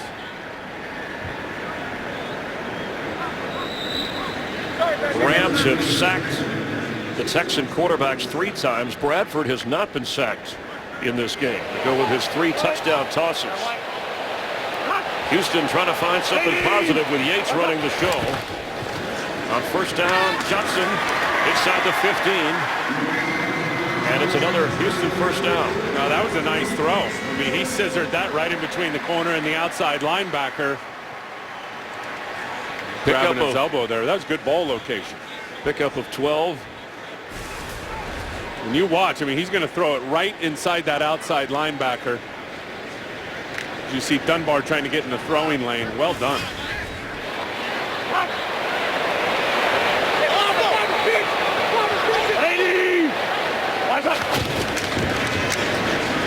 Yates is going to keep it. A busted play. He looked like he wanted to throw it to Andre Johnson, who wasn't ready for it. I don't know why you just don't throw it. I don't know if Andre wasn't ready or he looked out there and saw Janoris Jenkins, that being Yates, but it did not look like Jenkins was in position to jump that route and pick it off. I think down in this area of the field, maybe Yates just ultra conservative, not wanting to turn the football over. Well, at this point, Andre Johnson let it go, right? Yeah, absolutely. 7 catches for Johnson, 88 yards. He's at the top of your screen. He leads all receivers. Hopkins in motion. Yates has a lot of room to run. It's intercepted on the run. Janoris Jenkins has it in the end zone and is bringing it out. And foolishly tackled out at the 2-yard line. But another giveaway by the Texans. And that was a gift. That is an awful, awful decision by TJ Yates to even unload that ball. I mean, Janoris Jenkins was sitting right in front of him. That had no chance of getting squeezed in there by the quarterback. I don't care how good the throw was. He had room to run, but he opted to throw it. And instead, another interception here by the Rams. They have things well under control in Houston. Today's game on Fox is sponsored by Lowe's. Lowe's, never stop improving. By Bud Light, official beer sponsor of the NFL. And by Pizza Hut. Prep for game day by ordering online from Pizza Hut. Make it great. The Rams 4 takeaways. Zach Stacy carries. They have 2 interceptions. They have 2 fumbles. They also have 4 sacks. And TJ Yates, 6 out of 9. He's thrown 2 picks. And when you said at the top of the show the benching possibility of Matt Schaub, who left injured, you said, why would you do that? Where do you go to? Yeah, look, this league is not about the plays. It's about the players. And I'm a firm believer, unless you've got real talent to replace the talent you're taking off the field, you don't do it. And I'm still not convinced that Yates or Keenan, who's inactive today, are talented enough to replace Matt Schaub. Case Keenum, the 3rd quarterback, who is from Houston, is inactive. His name was bandied about. Illegal snap. Number 63 offense. 5-yard penalty. 3rd down. Tell you, they've done a pretty good job, though, St. Louis, in neutralizing J.J. Watt for the most part in this game. Now, they've only attempted 16 passes, but they've been able to run the ball with success. And I think the thing about J.J. Watt, why I say he's the best player in the NFL on the defensive line, is that Chris, he's equally good, both as a pass rusher and a run defender. Harvey Dahl and the guys have gotten after him a little bit today. Well, the Rams came in averaging only 3 yards a carry on the ground in the first 5 games. They've averaged better than 4 today. And that'll get you enough as Zach Stacy carries once again. Let's check in down on the field with Jennifer Hale. Well, Chris, Matt Schaub is not giving up on this game. He is desperate to come back. He's gone back to the training table 3 different times for more tape, and he has not sat down since. He's pacing the sidelines, working that ankle, helmet in hand, trying to get back in this thing. Fans have actually cheered him a couple times, which is ironic because they were throwing ice just before his injury, much to the displeasure of Brian Cushing and Arian Foster, Chris. Yeah, some of the Texan players who rallied around Schaub during the week, frustrated by not only some of the results, but some of the reaction to Schaub. Stacy carries, fights off the tackle to maybe pick up a yard or 2. J.J. Watt was in the backfield that time. I mean, he came on an inside rush stunt, and Stacy just made him miss like he's done a couple of times today. Very rarely does J.J. Watt get in the backfield and not finish on the ball carrier. We've seen it a few times today. Johnny Hecker will come in for the Rams to punt the football. Only his 2nd punt of the game. Shiloh Ko back to return. Well, if I'm Gary Kubiak, I protect Matt Schaub from Matt Schaub in the way that ankle looked. Yeah, he got rolled up. The fact that he's upstanding, it obviously isn't as serious as at first look. You saw them tape it, but there's no need for him to come back into this game.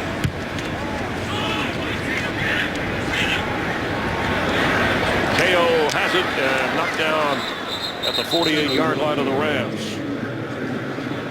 Remember, statistically, the Texans had the #1 defense coming into this game, even #1 against the pass.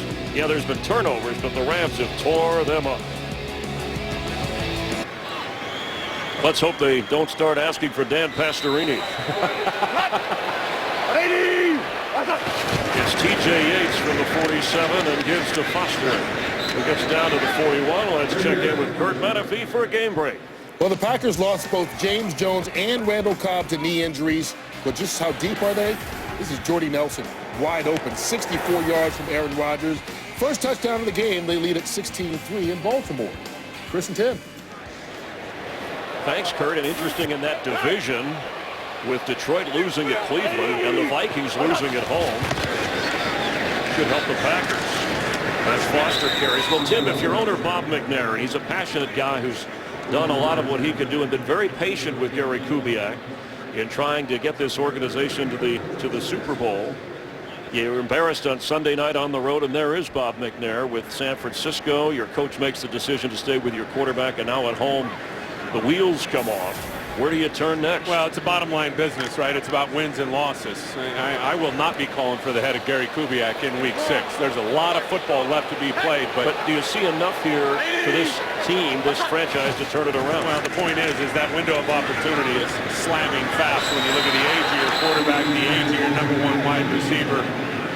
He's going to have to do a lot of hard thinking and make some hard decisions here when they get to the offseason. Wonder about the general manager, Rick Smith. You know that Gary Kubiak and Matt Schaub have been connected over the years and have had a lot of success taking the Texans further into the playoffs, steps forward each way. But you were just telling me in the break, I mean, we're a little bit shocked at these results. Not disrespectful to the Rams. It's amazing how fast you can go straight south downhill in a hurry. They're going for another 4th down here. Yates completes and fighting to get the first. There's a flag down. Bastard Jean was fighting for the first down. The flag is back. After the play was over, personal foul, number 97 defense, hitting the quarterback in the head on the ground. 15-yard penalty, first down. We've had a few of those from the Rams. That's on Eugene Sims. And it will set the Texans up.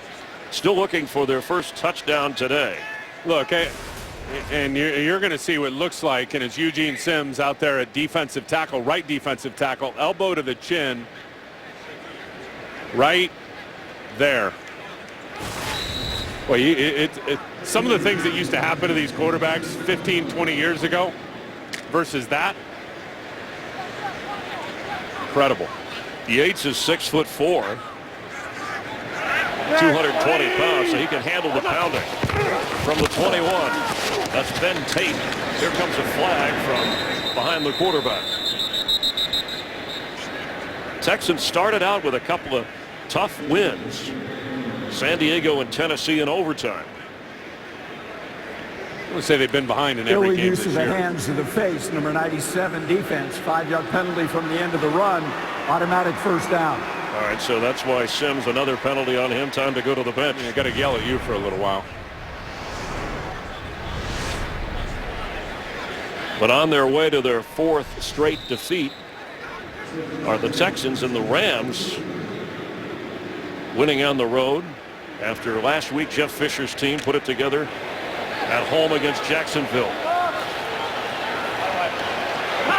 From the 14, Texans with a first down after the penalty.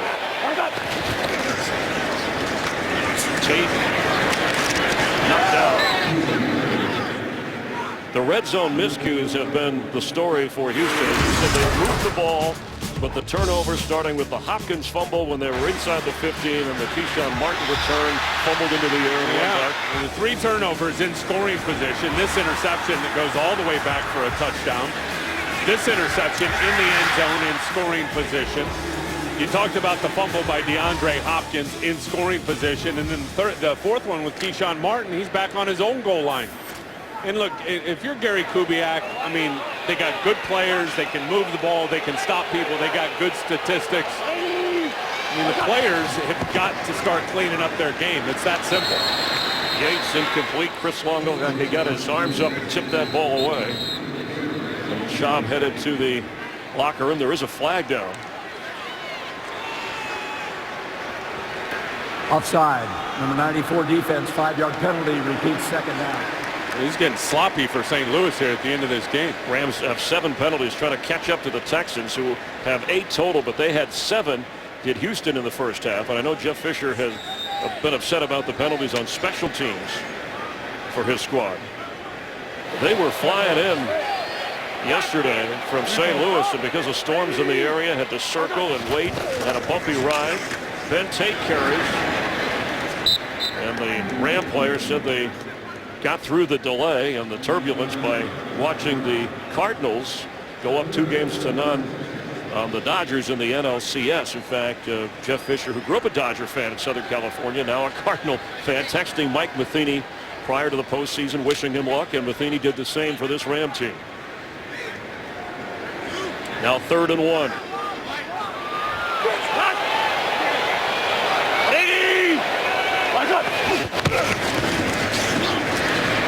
Ben Tate It'll be 4th down.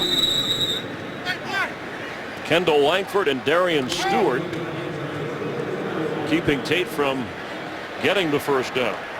Tell you, getting Jolon Dunbar back in the lineup, I think, is important for these St. Louis Rams. And Rusty last week, Chris, against Jacksonville. Today, obviously, there's been some big holes. Houston was able to run the ball with a lot of success in the first half. But that guy right there, Jolon Dunbar, is an upgrade over Will Witherspoon. He is a very good player. Witherspoon at 33 years old, the oldest member on this Ram team. On 4th down and 1 for Yates, it's been Tate who has a 1st down and goal for Houston.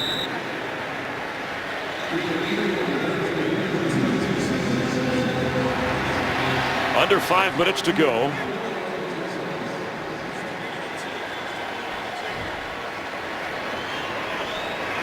The Texans almost 400 yards of offense.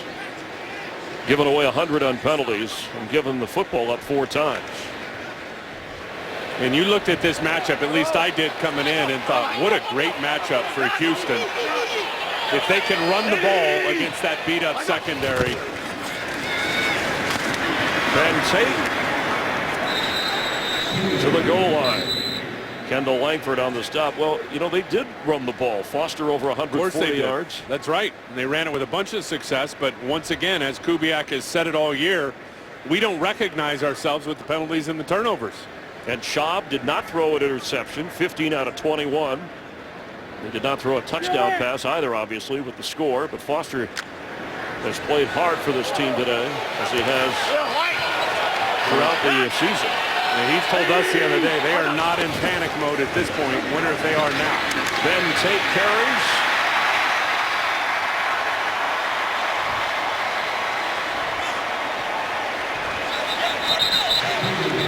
It'll be 3rd and goal.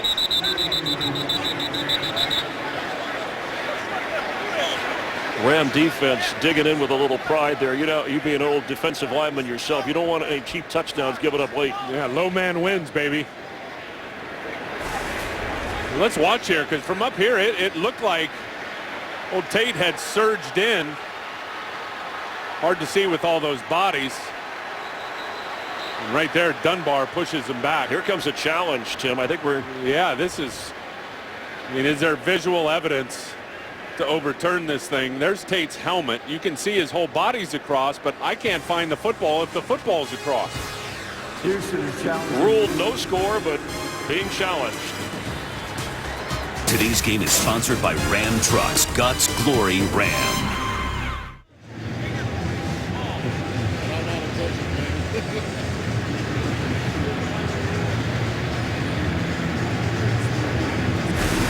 Tim, let's take a look. It's ruled no score on the field, challenged by Gary Kubiak and the Texans. Yeah, and hard to see where the ball is there. It certainly looked like Tate had surged in before his knees went to the ground.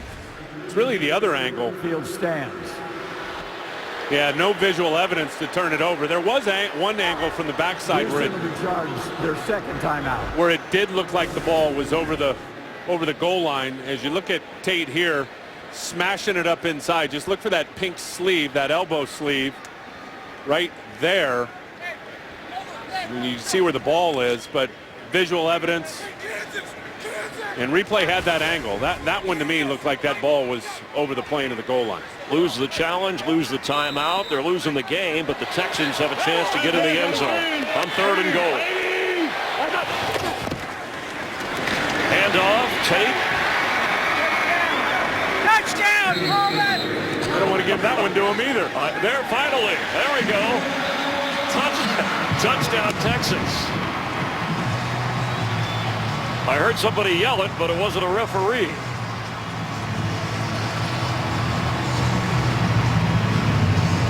I'll tell you, old Chris Myers has done a nice job opening holes with those 2 big monster defensive tackles of the St. Louis Rams. The Pro Bowl, had a nice game. Pro Bowl center, 2 times to the Pro Bowl. He's been an Iron Man at center. You know, his grandfather, Tom Kelleher, a longtime NFL referee. Maybe you should have him come visit these Texans to go over some of the tough penalties they suffered in the first half. 3:15 to play in the 4th quarter. The Texans finally get into the end zone.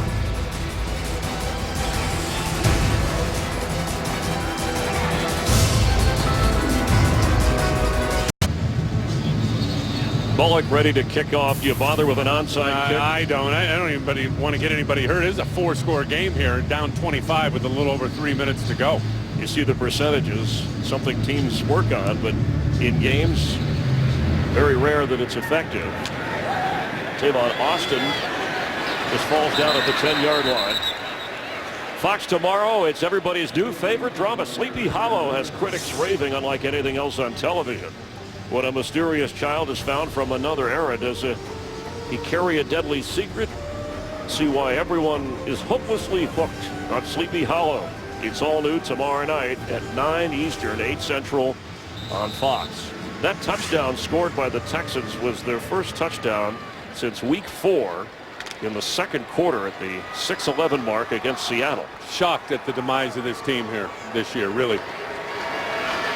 And impressed with the Rams. After they were embarrassed on a Thursday night broadcast, rookie Benny Cunningham from Middle Tennessee, a free agent, comes in to carry the football. Back-to-back victories, they'll get to 3-3, and for Jeff Fisher, they go on the road at Carolina and then home against the Seahawks and his old team, the Titans. We have a timeout called by the Texans. That is their final timeout. Let's get a game break. Another update with Kurt Benefield. Well, Green Bay scored the first touchdown in this game on the last possession. Baltimore answered quickly. 11-yard score. Flacco to Jacoby Jones, who missed the last 4 weeks with a knee injury. That makes it 16-10 early in the fourth quarter. Chris and Tim, when your game is done, your audience will be taken to the conclusion of that. Thanks, Kurt, and that'll be fun to watch. The defending Super Bowl champs, obviously Aaron Rodgers, the Packers dealing with injuries.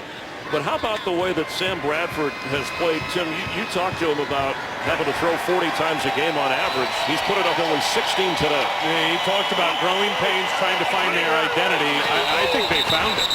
And that's with the heavy tight end sets, running the ball. Number 88, offense, 5-yard penalty, second down. Getting the play action to work off of it, throwing to the tight ends. I love the fact he took a couple of deep shots today, did Sam Bradford.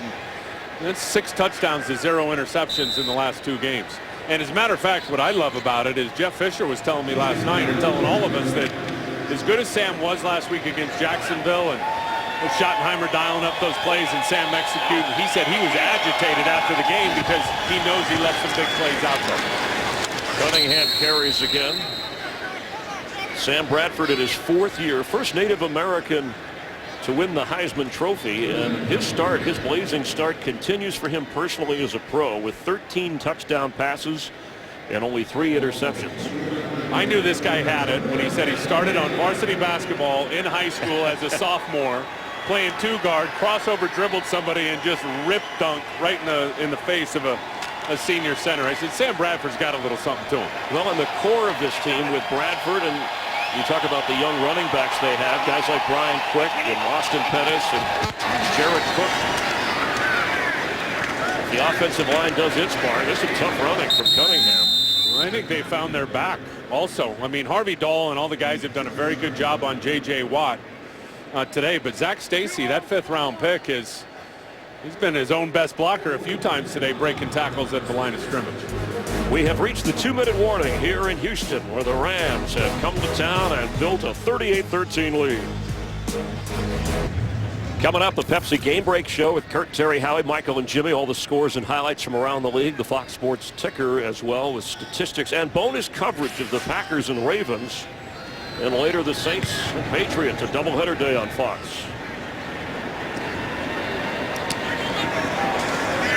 Right at the 39-yard line, the Texans will take over.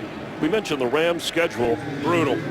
Well, but they get some players back healthy that they have kind of worked through their injuries. Saffold on the offensive line. That's a great point. And Finnegan on defense, who's probably their best and most versatile corner, jumping in on the slot and the nickel stuff. And Carolina smashed Minnesota today. You can't figure out that Carolina team. You know what you're getting with Seattle. It's a smash mouth fist fight. Tennessee's an improved team.